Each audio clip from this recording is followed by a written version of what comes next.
Нашиот прв соговорник со кој што ќе го отвориме денешното издание на Утрински брифинг е Миша Поповиќ од Институтот за демократија. Веќе го имаме во брифинг. Добро утро. Добро утро. Како сте? Така, господине Поповиќ, ви благодариме секако на одвоеното време, а и ова утринско будење да се мијам или да продолжам да спијам, кое што го крстивме во утрински брифинг. Веројатно ќе продолжиме, нема да спиете, ќе продолжиме со разговорот, а разговорот се темели на она анализа на угледниот економист кој што Македонија ја става во рангот на хибридни режими. Треба да се напомене дека оценките економист ги дава померните единици изборен процес, функционирање на владата, политичко учество, политичка култура и граѓански слободи. Треба да ни изненадува ова рангирање или стагнацијата од минатата година само е показател за континуитетот во државата? Прво, ние влеговме во хибриден режим според оценките на економист во 2016 година, после, да кажам, 10 години паѓање и стагнација, некој таков период од 2006 до 2015 и во 2016 ние стануваме, влегуваме во категоријата хибриден режим, од кој што од 2017 до 2018 има раст и понатаму има стагнација. Тоа што ни е потребно да сватиме зошто сме таму каде што сме, е прво всушност на гледачите да им се објасни кои се елементите на оценката која што како економист ја разбира демократијата. Таа економист ја разбира демократијата дека е составен дел од 5 елементи: изборен процес и плурализам. Значи, какви се изборите и какви се односите помеѓу можноста различни општествени актери да учествуваат во политичкиот процес. Понатаму функционирање на власта, политичко учество, значи граѓанско учество и можност да се остваруваат правата, граѓанските права и политичката култура. И сега Македонија стои во рангот на, тоест ја влечат надолу две димензии: функционирање на власта и политичката култура. Тие се димензиите кои што се најслабо оценети и се во рангот на хибриден режим. Каков индикатор е ова за вас? Ако изборниот процес и плурализам се оценети со од сите мерни единици кои што ги имат, тука сме најдобри, би се рекло, граѓанските слободи, а при тоа политичката култура е најслабо оценета. Каков индикатор е ова за вас, бидејќи под политичка култура не се подразбира нели колку културно говорат политичарите, туку учеството на сите политички чинители, што не ги исклучува лидерите и неостанатите партии кои што во моментов не се управители со државата. Да, значи во политичка култура се мерат ставовите, најмногу се мерат ставовите на граѓаните по однос на општествените вредности, кои што може да укажат на тоа какви политичари тие би поддржале.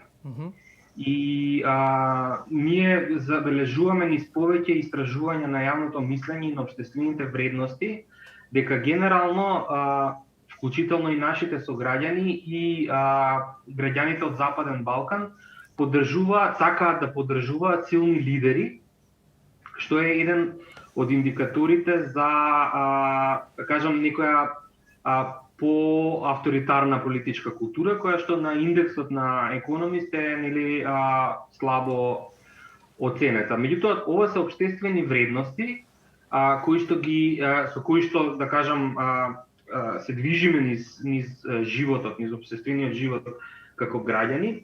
Меѓутоа, исто така во оваа димензија политичка култура се мери и се мери, да кажам, многу почесто, бидејќи вредностите општествени се земаат од истражувања кои што се случиле пред повеќе години, бидејќи се претпоставува дека општествените вредности не може да се менуваат баш така лесно од година во година.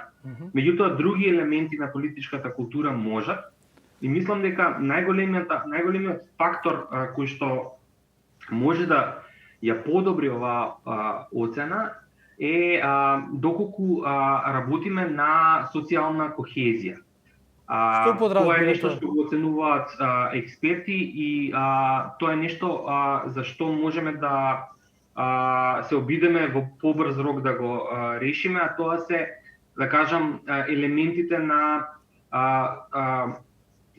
поларизација која што ја гледаме во општеството, која што всушност спречува да се постигне еден договор за тоа како ќе се, да кажам, дури и лабав договор, за тоа како ќе се движат реформите, како ќе се движат најразлични политички процеси помеѓу значајните политички актери. Зборувам тука власта и опозицијата, меѓутоа зборувам тука и актери во приватниот сектор како бизниси, синдикати, невладин сектор, значи сите овие имаат своја улога во тој, да кажам, консензус, во градење на консензус за, да кажам, насоката на општеството. Меѓутоа би сакал уште нешто да кажам, а тоа е функционирањето на владата, и тоа е димензија која што, да кажам, е ниско рангирана,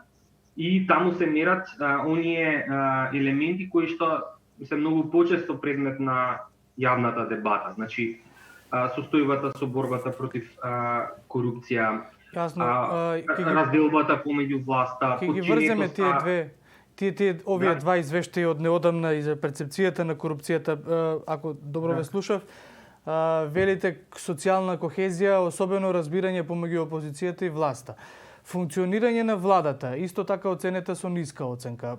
Секако дека е поразителен сигнал за актуелното раководство, актуелната власт. Од друга страна го имате лидерот на опозицијата, на неголемата опозицијска партија, ВМРО-ДПМН, Мицкоски, кој што излегува и констатира што е оно што економист го рекол, дека ние живееме во хибриден режим и така натаму и така натаму. Ако се спојат двете реторики, каде што едната партија на власт го ја обвинува другата, а другата нели преферира да зборува за режимот на оваа, каде гледате вие можност за социјална кохезија? Тоа е добро прашање. Сметам дека политичките актери морат да решат може да се движиме напред. Првата работа е да се реши дека правилата ќе се спроведуваат и дека оние што ги прекршуваат правилата мораат да бидат тестирани на суд и да се утврди нивната одговорност. Тоа ги разлабавува политичките односи од интереси кои што сакаат да ги од интереси кои што практично не држат се сидро за движење и терет за движење напред. Сега како до тоа? До тоа се доаѓа низ граѓански притисок од една страна, че граѓаните веќе мора многу погласно да бараат и да притискаат и од едната и од другата страна за работа врз база на правила. Значи, вие не можете да креирате ситуација во која што оценка за тоа дали правилата биле прекршени е некаков партиски суд и од едната и од другата страна. Значи, мора да се почитуваат институциите на системот и така да се однесуваат и опозицијата и одредени представници на власта. Значи, граѓанскиот притисок е да кажам, решението од една страна. Од друга страна, решението е поддршка на оние што се, да кажам, креатори на промени, оние што имаат разбирање за овие потреби во двата кампа. тие треба да ја имаат поддршката од граѓаните во зависност од нивните нормално политички преференции, заради тоа што оние актери кои што